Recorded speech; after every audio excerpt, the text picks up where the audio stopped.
Welcome back, everybody. I'm Jay. He's Maddie. This is Yankee and the Brit Sports Talk. And today we're going to review week 8. And I'm not even going to lie. I'm just embarrassed. I'm ashamed. And I'm all up in my feelings. And you know where we're starting. So just all I'm going to say is no shitting on nobody. No excuses. Well, no shitting on anybody in Dallas. No excuses, though. The Vikings have the worst corners in the league. It's just a fucking fact. It's just a fact.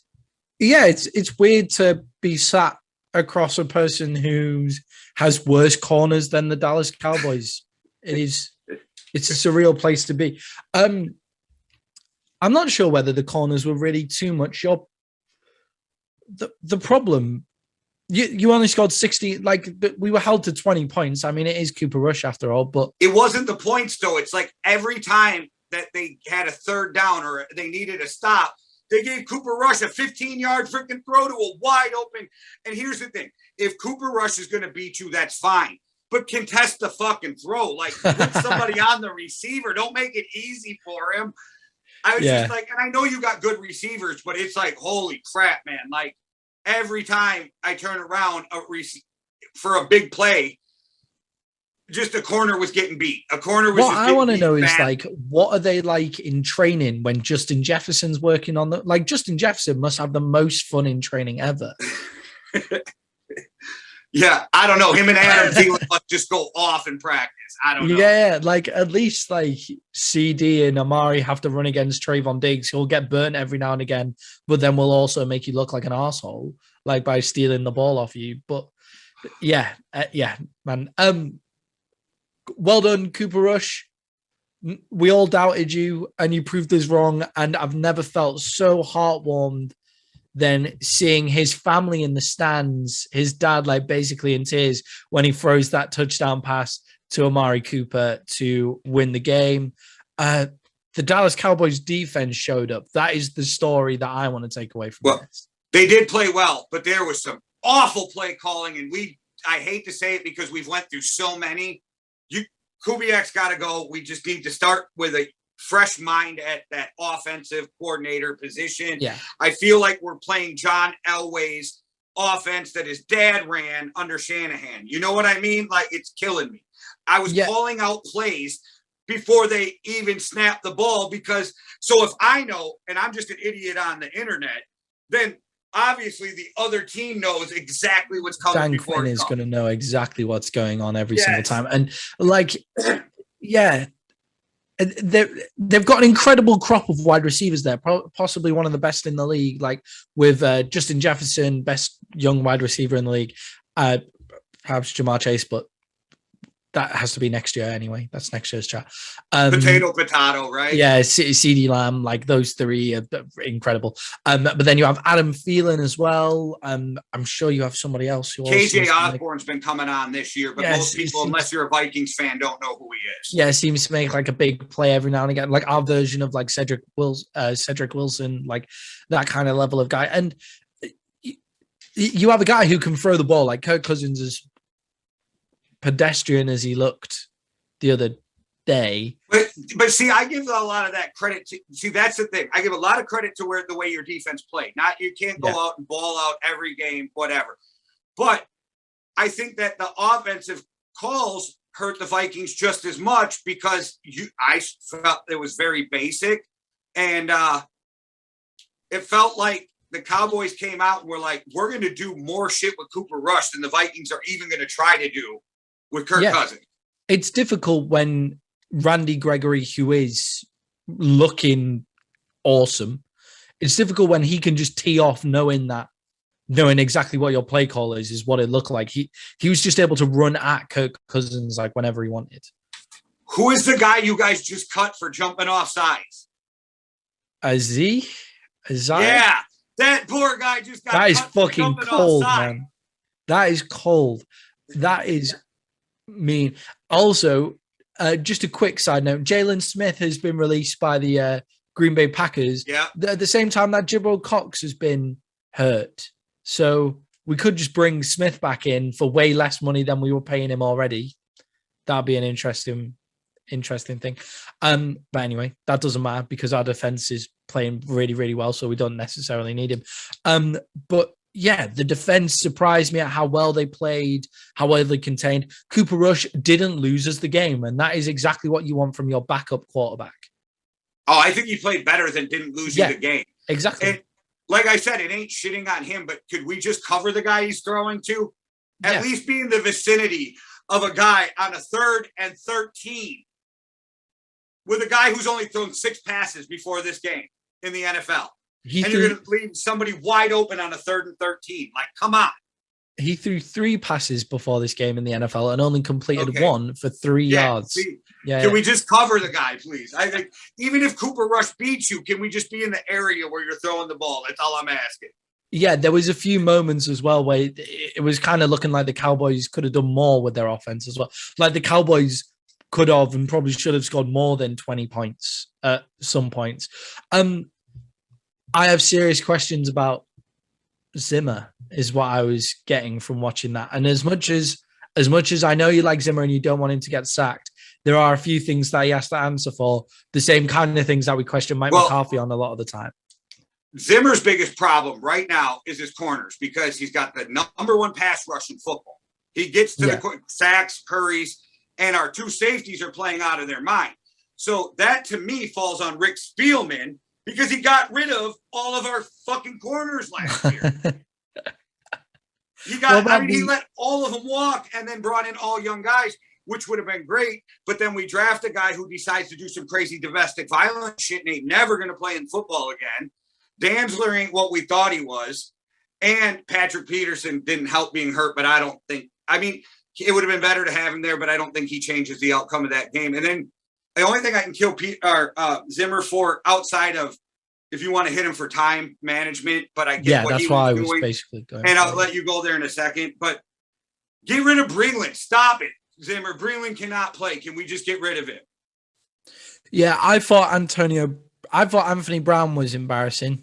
And then I saw Breland, but Anthony Brown is playing absolute lights out football the past couple of weeks. So I just want to take back almost everything I said about Anthony Brown. He is not a top tier corner, but he knows what he's doing and he plays big and he comes up in big moments a lot of the time, more often than not. In terms of time management, what are you doing taking 2 timeouts, one after the other? But then also what are the refs doing because they're meant to ignore that second timeout? That's a weird and stupid rule for me. Yeah, I don't get it, but it's always been, and it is what it is. And he should have known. And the fact is, if they're gonna fire Zimmer, then you've got a clean house, right? Because definitely. Well, then that's the dumbest thing in the world to me because they have such a good setup on offense right now, and the defensive line. We got good linebackers, we got good safeties. If you just get corners, but if you're going to go ahead and fire Zimmer, then Vikings fans don't think you're winning many games for the next 3 to 4 years. Yeah, it's the Vikings are kind of in that weird stage where it's like they're too good for a rebuild, but not good enough to go Super Bowl, you know? So it's like, where do you go with that? Do you swing for the hills like the Rams and just give up everything and just try and go for it and try and make yourself into it, which is what I would do if you were the Vikings? Yep. Or do you feel comfortable always being around the playoff discussion? Because or you could just tear it down and just start again, which is what some people are calling for, or you could just swing and just go mad. And you go either way with that kind of thing. Yeah, I don't know. And I always say this to Vikings fans when we're talking online. It's like, everybody who's mad at Zimmer, and you have the right to feel how you want to feel. The only thing I always tell them is go back and look at our defense before Rick Spielman got rid of all of our corners last year. Yeah, and it's also who else do you want? Who's on the market out there that you want to take? I mean, if Kellen Moore comes free. I would have backed the Brinks truck up to Gilmore and Xavier Howard and tried to make a trade and bring in. I would have gone mad for Xavier Howard if I was either the Vikings or the Cowboys. The Cowboys have got some swinging to do. Like the Cowboys have some swinging room because what draft picks that we've got are going to come into this team now and make it much better. Like maybe like obviously Micah Parsons has come in and Trayvon Diggs has come in and they've immediately made right. But you're at a point now where you're like, if I can bring in a guy that can get us to a Super Bowl, he's young and we can figure out how to re-sign him in the offseason. Let's go. Yeah, I would have gone absolutely crazy for Xavier Howard personally. Stephon Gilmore, I'd have to believe to see it. But enough on slating on the Vikings because you're still in it, by the way. When you said the Viking seasons was don't over, even say that. Yeah, when you said the Viking seasons were over, aren't you still like the 7th or 8th seed? Shit. Top 5 pick. Let's go. All right. Let's sit Cousins. Let's see what Kellen Mond can do. None of this will happen because Zimmer and Spielman need their jobs. They need their jobs. That's exactly what's going to happen is Spielman's going to, or they're going to back into the playoffs. We're going to get routed and we're going to draft at 27. Yeah. The Cowboys' weak spot looks really good. Everybody, I just want to put this out there. The Cowboys are a half-decent team and they can actually play some defense now. So, yeah, we might be all right. We might be good. And with Aaron Rodgers out of the next game, the number 1 seed could be up for grabs if we just keep on going for it. But then obviously we could also rest Cooper Rush and save so Dax. Before we get into the Packers Cardinals, and I know we'll hit this in our next video, but I never thought a team would go, wow, if we're going to miss our starting quarterback, I'm really glad we're playing the Chiefs. Yeah. Yeah, it's weird. It's just weird to say, okay? But Packers Cardinals game was awesome. It was an awesome game. Yeah. I thought the way that the game started, what really hurt the Cardinals was Hopkins not being a 100%, because if you watch that big catch, even though there was the face mask down the sideline, he does this stutter step. Well, the ball is in the air and still catches up to the pass.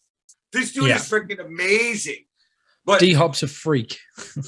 And I couldn't believe for the Packers that the Packers fell for the Wildcat okie doke at the goal line.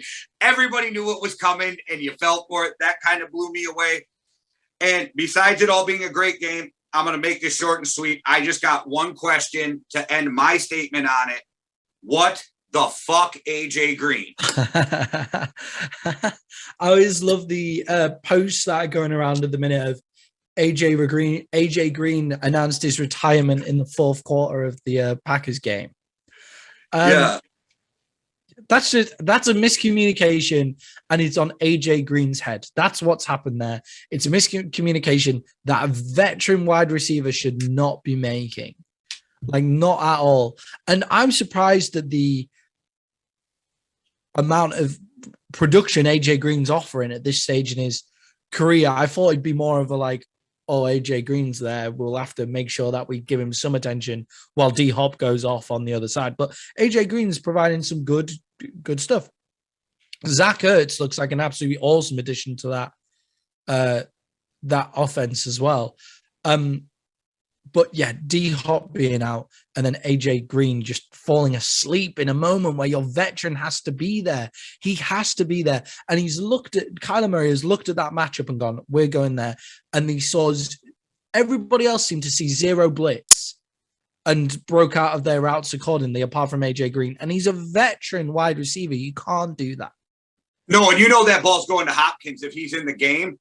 But I have to say this, and just quick flashback to the Vikings game with the Cowboys and now this game. Horrible officiating. And I like horrible. Like, you guys had a call in the game where, like, he laid on Kirk Cousins and got I don't know. And there was horrible officiating. The unnecessary roughness drive. Yes. And now I'm watching this Packer game and there was awful, awful officiating again. Yeah. I just keep pointing it out. At least they were awful on both sides in this one.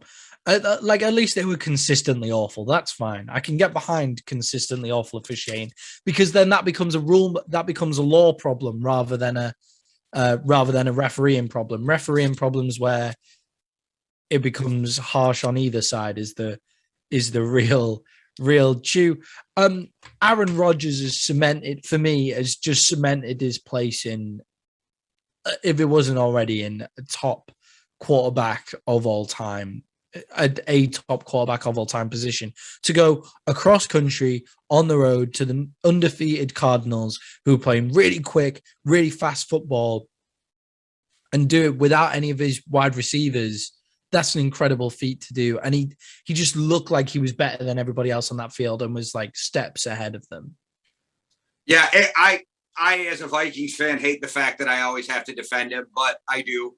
Like I've always said, I say this a million times. Tom Brady is the GOAT because he has 7 rings. Aaron Rodgers is the greatest quarterback I've ever watched with my own eyes.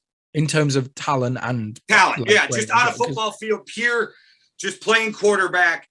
No, not worried about rings or stats. Just watching this guy play, or as Skip Bayless would say, the eye test, right? Yeah. That guy is the best I've ever seen. Even though he may not have, that's what makes Brady the GOAT, though, because Brady's done far more with less.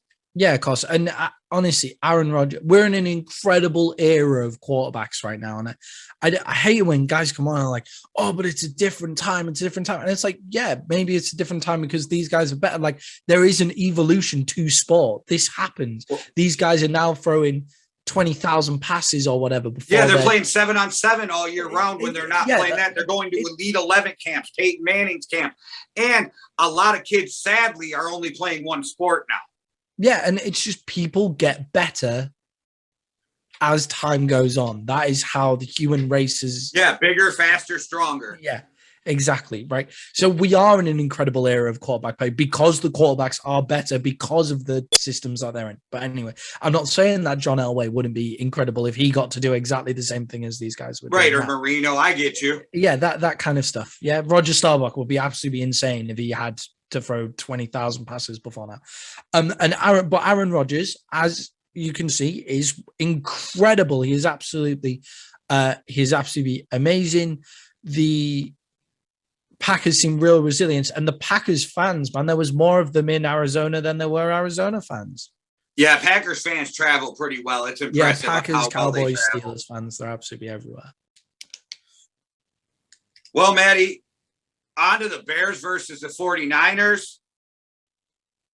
I was watching this game, and I got some props, and I got some shots. So, as I'm watching this game, as you know, we're going to talk about Justin Fields till we're blue in the face because that's the hot topic with the Bears. And Justin Fields' footwork looks a lot better than it did when it was in college, but he still got that stupid hitch when he throws the ball. I noticed that more this week. Which is what I think makes him so inaccurate over 20 yards. But like under 20 yards, this kid is really accurate, so maybe he can grow into that. Also, as I just said, they got to get better at the deep ball. But, man, the play calling was better, but they still aren't using him like I think they should be. And if I'm the Bears, tell Matt Nagy, stay home. We were better looking in a loss without you. Like, bye-bye. Yeah, I also want to give props to Jimmy Garoppolo in this win because when you saw him zipping the football compared to Justin Fields zipping the football, you can see how much better Jimmy Garoppolo's technique is. That's what showed it for me. Like Jimmy Garoppolo's really pure throw of the football. And then I was able to then see Justin Fields come on, and that hitch is really, really strange. But Justin Fields is a playmaker, man. Just let him make plays. Honestly, I was going to say he seems to be a smart guy, and he is a playmaker because that throw on the run with freaking money and the way he switched his hips and jumped in the air, it would look like Aaron Rodgers making that throw, which he'd have never made that throw in Ohio State. So that's, again, his footwork. Yeah, great. Yeah, and then also his footwork on freaky spin moves and then running for a 14-yard touchdown after the entire play had broken down. They almost looked better when the play broke down and they just said to Justin Fields, right, you're the baddest dude on this pitch. Just go for it and see what happens, you know? He's right. His comparison for me, from what I saw, is Lamar Jackson. If he's the media's interpretation of what Lamar Jackson is, because Lamar Jackson, the media seem to think that Lamar Jackson isn't accurate, but Lamar Jackson is accurate. But Justin Fields is the inaccurate version of Lamar Jackson. They get this weird flip because Lamar's more accurate downfield than he is in the short and intermediate, right? Yeah. Which he's not bad, but it's where Fields is really accurate. It seems like 15, 20 yards and in. But I think it's weird the way his arm kicked. I think that's what does it. But God forbid, I am not a quarterback expert. Yeah, But you guys are down going to the have to go to 20 Chris yards Sims if you're pass. looking for that kind of analysis.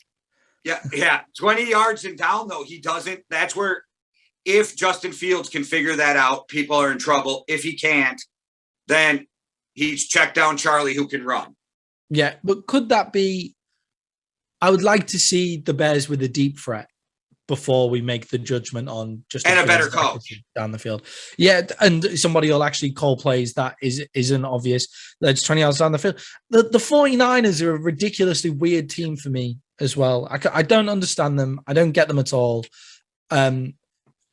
Jimmy G played incredibly well. Their defense looked terrible at some points and really good at other points. And then their offense looked like it couldn't move the ball at all. And then it can, and then it can't. And it's like they're just a stuttering team, and I don't get it. And there's a lot of knives out for Kyle Shanahan at the moment, who has this aura of a great coach, but has he done much with it? Well, if they want to fire Kyle Shanahan, then I'll jump on the fire Zim bandwagon and hire Kyle Shanahan bandwagon. But until then, I think people are just overreacting. And if Jimmy G, I agree with you. If Jimmy G does not have the injury problems, they don't even draft Trey Lance. Yeah.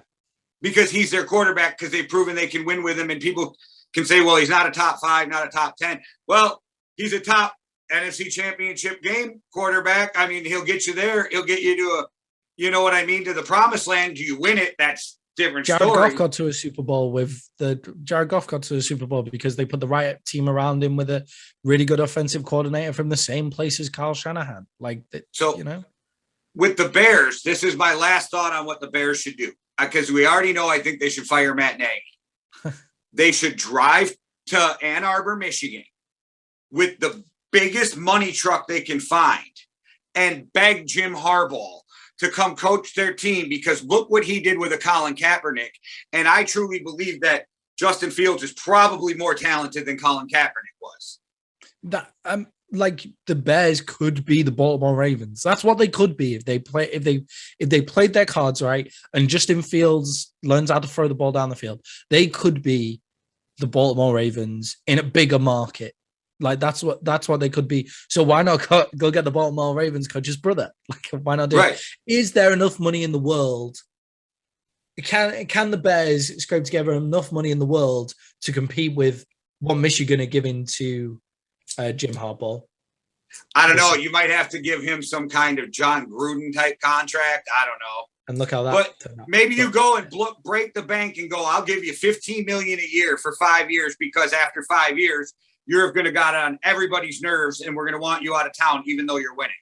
Because that's what happened. Like Michigan, they haven't got the results that they wanted since Harbaugh was there either. There was a bit of a call for his job, wasn't there? I'm not massively up to date on college football. He just lost his chance at a natty this year, too, by losing to Michigan State. So. Yeah, exactly. He lost to Michigan State this year. So, like, you don't know how to judge his career at Michigan, because what is he now? He's now 3-4 or something against Michigan State. He's got a losing record against Ohio State, which doesn't keep you your job very long at Michigan. Yeah, of course. So, would it take that much convincing to get him out of Michigan? Like, no, you convinced me it might not now. You convinced me it might not. Like, there's a few good coaches around that are looking for Urban Meyer might be bloody sick of the Jags before the end of this year and might take a job in Michigan instead. I'm sure he would never play against his beloved Ohio State like that, though. But, Well, Maddie, on to the highest scoring game of the week. Okay, the Browns versus Steelers.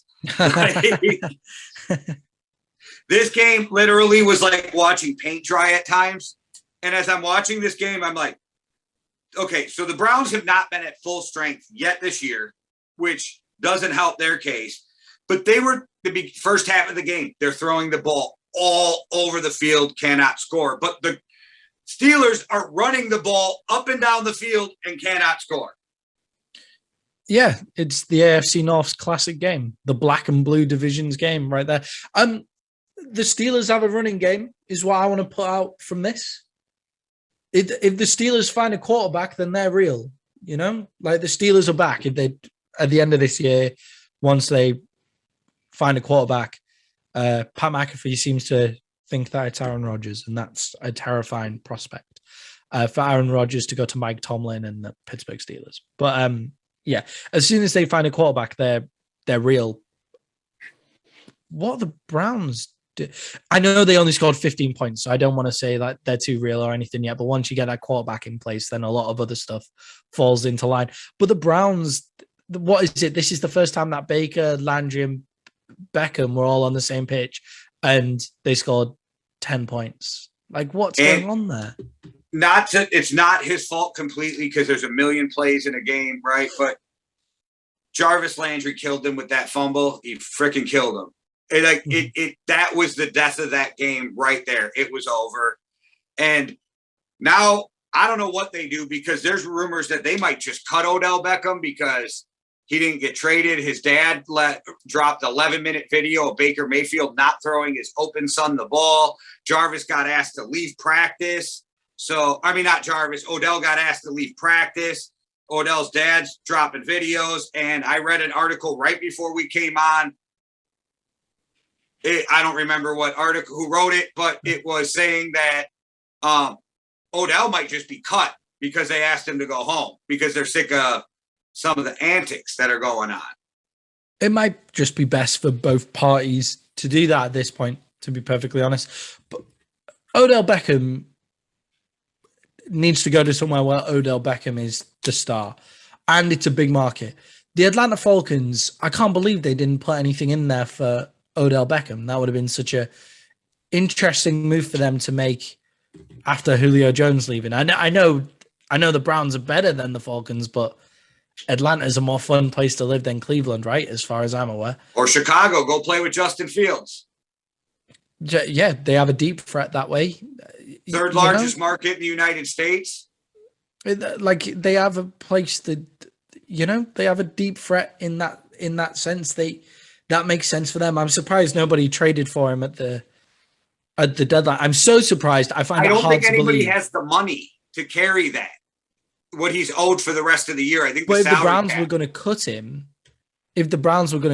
would they not do what the Broncos are doing with LA anyway and just pay half or something like that? Like, I don't believe that the Browns didn't receive offers. Double negative. My history teacher, Gina, made me need to start again. Anyway, I can't believe the Browns didn't receive offers from somebody. Somebody has put an offer in for Odell Beckham. A couple of people have put some offers in for Odell Beckham, and they can't let go of them because they can't let go of the idea that they're going to have this incredible offense sparked by Baker Mayfield flinging it all over. And I think that's more of a fan base problem than a Kevin Stefanski problem. Kevin Stefanski doesn't give a shit. He'd get rid of Baker. Wants to Beckham. That dude wants to run the ball. Peter King said that they got offered 6th and 7th round picks for OBJ.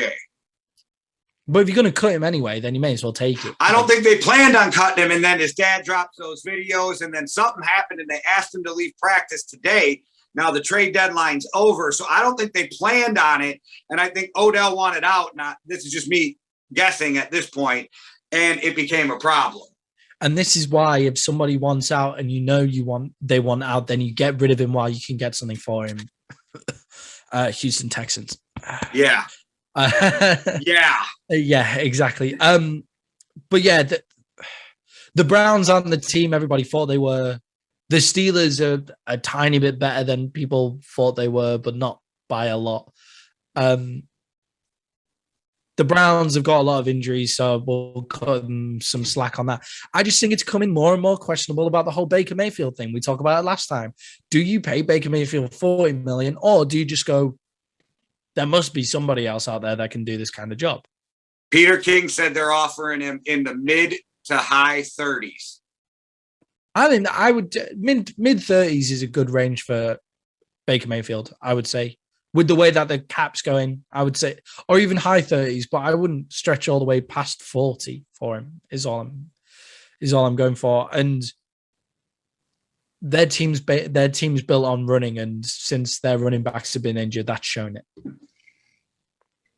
So, on to the most Carson Wentz Colts game ever in the history of Carson Wentz. Colts versus Titans. This is the most Carson Wentz game I've ever watched. And It really sucks that Derrick Henry's done for the season. Yeah. I hate that King Henry's out, but I will say, if Adrian Peterson is honestly going to fit anywhere, this was the team he fit best with, so that was a good signing for them. I thought they would have traded. I thought they would have gone for somebody who's already out of it and just gone, here's this, that take it. Like taking either taking Kareem Hunt from the Browns or something, just going like, here's all of these picks, have them for Kareem Hunt, and we'll do that. Or I find it difficult now.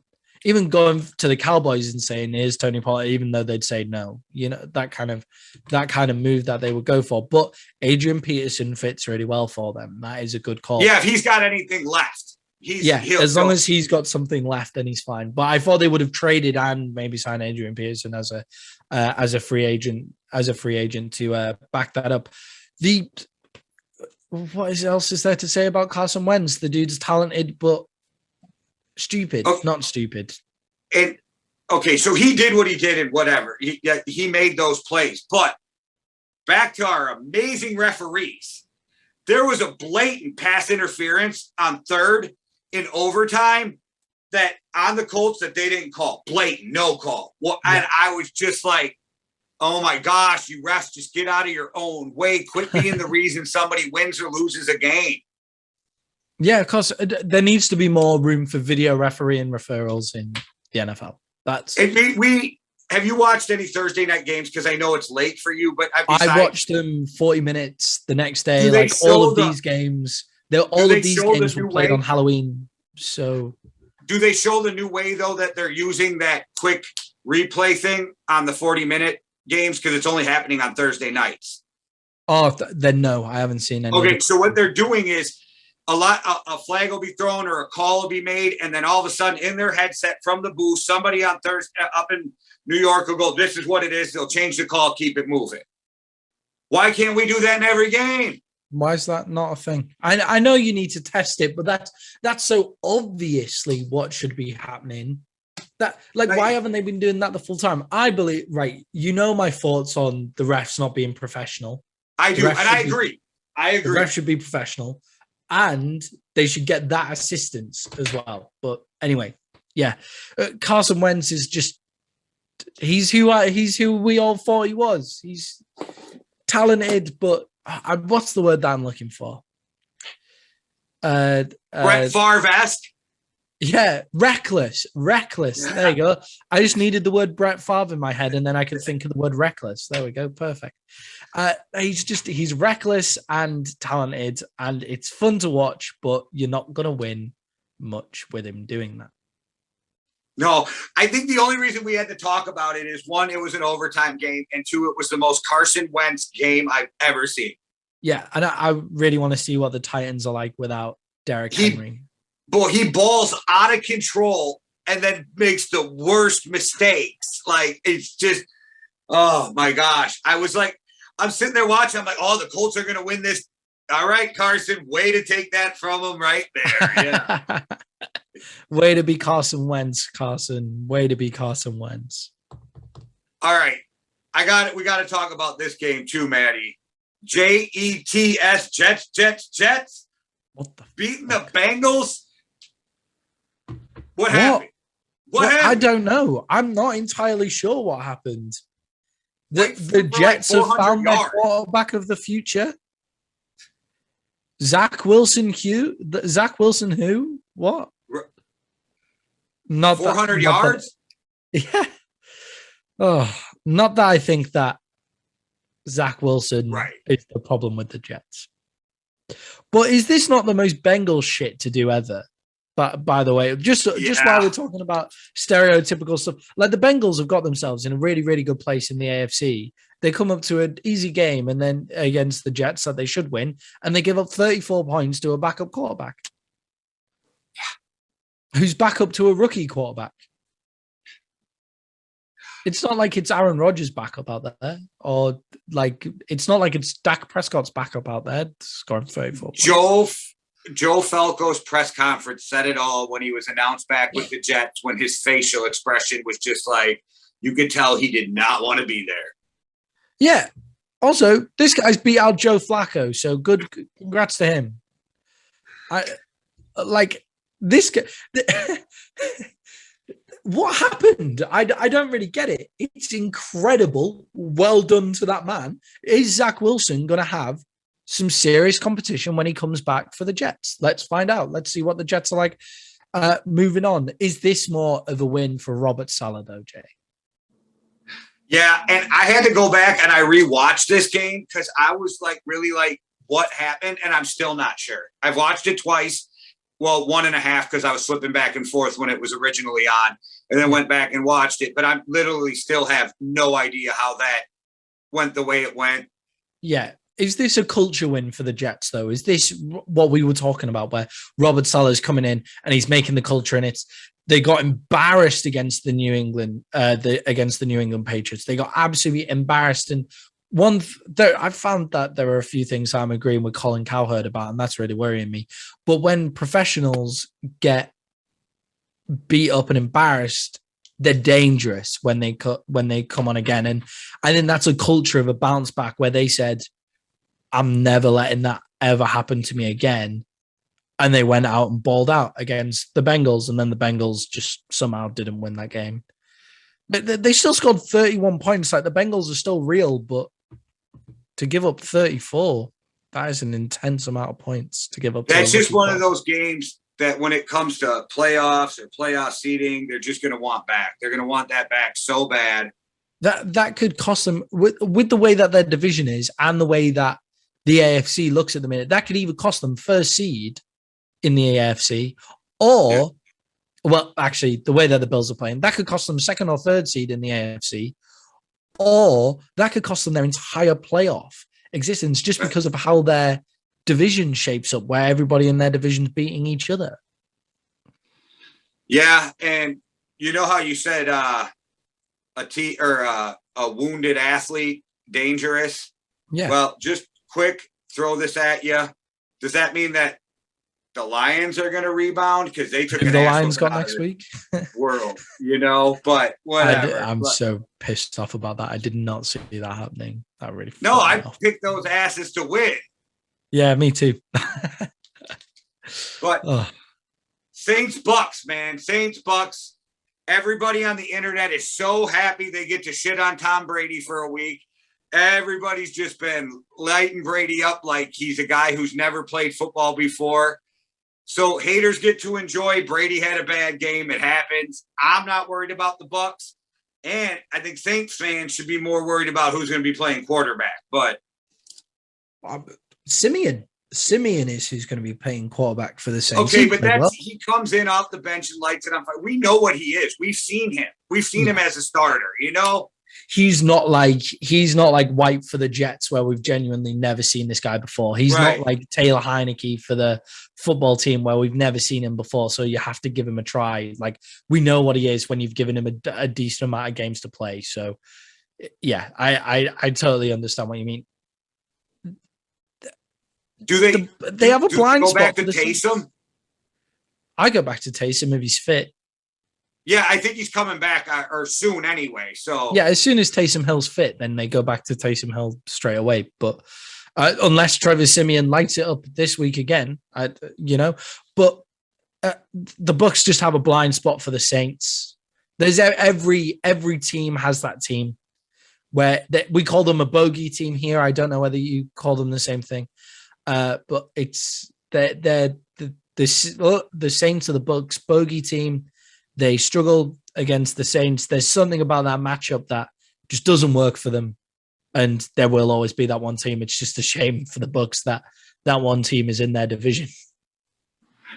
Yeah, but I don't think anybody's worried about the Bucs not winning that division or like going to the playoffs. So I think it's just a good week for the haters who hate Brady to hate on him.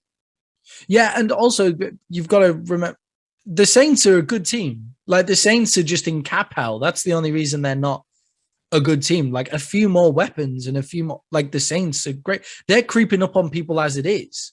But and then they find out that Michael Thomas ain't coming back this season. So they just found that out. Yeah.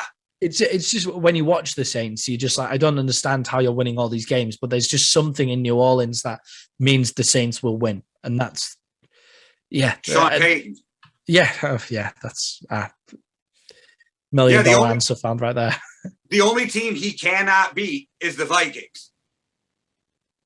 Like Sean Payton's got the worst luck. Like give it a big game against the Vikings. You got the Minnesota Miracle. You got the overtime game at home. You got just other than that, Sean Payton, there you go. There's his bogey team for some reason. That's his bogey team. There you go. Yeah, definitely. And there's just something about the Saints for the Bucs that they can't match that Sean Payton's quality. If there's one guy in the NFL that should have got a John Gruden style contract, then it's Sean Payton. Hey, speaking of the Bucs and coaching, though, are we not seeing the next head coach in Brian Leftwich, maybe? Yeah, Bruce Arians hasn't got that much longer in his career. It's the same with it's exactly the same. Though, after this year, if Arians don't retire, I think Leftwich goes somewhere else as a head coach. Yeah, it's the same situation as Kellen Moore, where they're so ready. They're so ready to go that you need to make a decision now if you want to keep them in your organization or whether it's worth letting them go. Like you need to decide. It's the same with Leftwich, Moore. I will always love Brian Leftwich just because when he was playing, I'll never forget I think it was a playoff game, but his own lineman, he had a broken leg. So they carried him. He snapped the ball. Then they would carry him and he just kept playing on that last drive on that broken leg. And I'll never forget that. And I will just that dude, I just want to see him do great things as a coach almost because of that moment. Yeah, definitely. Yeah. They never let you do that shit in the NFL. Now you're carrying your quarterback. They're going to blow the whistle, take him off the field. But yeah, I don't know. Concussions are allowed all the time. The way that they that's not a broken leg though. It's not visible, so it doesn't matter, even though a leg definitely heals better than a fucking concussion, but that's okay. All right, Maddie. Well, I think that wraps up the review of week 8. We'll hit you guys back with a preview of week 9 in our next video. So thanks for watching, everybody. One world, one love. Deuces. Cheerio.